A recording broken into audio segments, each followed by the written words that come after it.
રાજકોટના બસ સ્ટેન્ડના બાકડા ઉપર એક બેન બેઠા હતા, રાજકોટના બસ સ્ટેન્ડના બાકડા ઉપર. ત્યાંથી એ ગઠિયો નીકળ્યો, બેનના ગળામાંથી હોના ચેન ખેંચીને ભાગ્યો. બેન કે ખોટો છે, ખોટો છે. ઓલા ગઠિયા ચેનનો ખોળા પાછો ઘાઘર, બેન કે હાચો છે.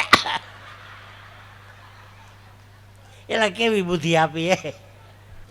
મારે કાર્યક્રમ હતો વડોદરા, હા, તે વડોદરા કાર્યક્રમ હતો ને, તો મારી અર્ટિગા ગાડી લઈને નીકળો. મારો ભાઈબંધ મને કે મારે વડોદરા આવું જ. મેં કહું હાવ ગાડી ખાલી છે, હું ડ્રાઈવર બે જ હતા. મેં બે જા.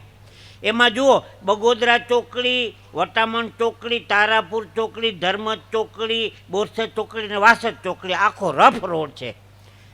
તો બોરસદ નીકળી ગયા પછી મને કીધું ભાઈ ગાડી અહીં ઊભી રાખો. મેં મારો બાપ આટલો બધો રૂપિયાવાળો છે એ મને આજે ખબર પડી. મેં કહું તારો બાપ રૂપિયાવાળો છે એને આજે ખબર પડી કેમ? મને કે અહીંયા ડાયા અર્જણની જમીન, અહીંયા ડાયા અર્જણની જમીન. મેં કહું ડાયા અર્જણ નથી, ડાયવર્જન છે બુદ્ધિ વગરના. ડાયવર્જન ને ડાયા અર્જણ વાંચો તો અઘરી આઈટમો ભટકાય છો, સાચું કહું.